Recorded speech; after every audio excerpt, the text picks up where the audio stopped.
Hi eBay sellers, thank you for coming back for another video. I appreciate you visiting. Today I want to talk to you about being resourceful with your eBay business and continually figuring out new things to sell. I have been selling on eBay since 2003 and have sold over 30,000 items. I'll put the link to my store below so that you will know I'm a real person. I'm really doing this.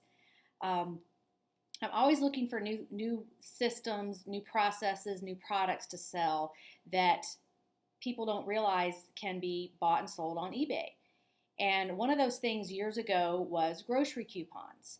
Now the rules have changed. I will put a link to what the rules are now. But back in the day, I think it was 2008, around that time, I heard from other sellers that you could buy grocery coupons, buy and sell them. So what I started doing was getting into the coupon business, and I've got a link to my blog below where I'm talking about when I did this. Um, I'm in Atlanta, and one thing our newspaper does, the Atlanta Journal-Constitution, on Thursdays they had a food section, and in the food section there would be the coupons for the upcoming Sunday's paper. So I noticed in my neighborhood that this free paper would get delivered on Thursdays, and a lot of people would never pick it up. And so it was, Friday, Saturday, still sitting in their driveway. And I thought, I could go around and get all of these unwanted newspapers, take the coupons out and sell those, and that would be free inventory. So that is what I did. I would go walking around the neighborhood Thursday nights, sometimes Friday morning, and pick up the papers and maybe get 20 to 30 of them. And I would sell the inserts, the whole insert, or sometimes I would cut out the coupons and make sets for one particular item, like Eggland's Best Eggs, or whatever it is, so the buyer could buy 20 of that coupon for a pretty low price. And I was just selling something I was getting free. Then I actually started buying the newspapers and selling the inserts on top of the free ones I was getting, or actually going to other neighborhoods and picking up more free papers. So that was a way that I created a business out of something that I saw was being thrown away and people didn't care. So that's one thing I did. I had a client years ago who I would do coaching on the phone with, and at the end of one session she said, okay, well, I gotta go help my husband clean out the basement. And I said, well, what do you have down there? I thought we were working on getting all this listed on eBay.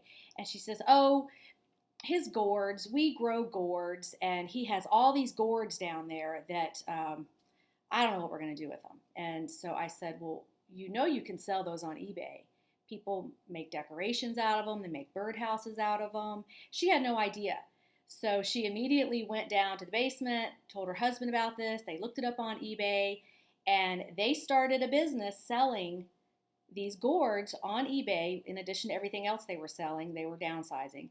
And were literally growing money in their backyard because they were growing something they could sell on eBay. So another story is like pine cones or acorns or seashells or anything like that you can pick up in nature. Read the rules on eBay about what's allowed, but I have seen everything sold. I have seen tumbleweeds from Kansas, bird's nest, river rocks, acorns, different kinds of pine cones, especially around the holidays when people are making crafts and wreaths, and it's just easier to order on eBay than to go to the craft store and buy it and that kind of thing. So anything that you have accessible to you in your area. Now remember that not everyone has the same things you have around them. So I'm in Georgia, we have pine trees, we have a lot of pine cones, but you don't have pine trees all over the United States, so it's hard for some people to get that. My brother actually lived in Hilton Head for a while, and he would go out on the beach and pick up driftwood and make things out of it, home decor stuff, and sell that. And I thought, do people sell that? Yep, they sure do. On eBay, you can buy chunks of driftwood. So I think on some beaches you can't pick it up, so make sure you follow the rules for wherever you are. But this is what I'm talking about with being resourceful.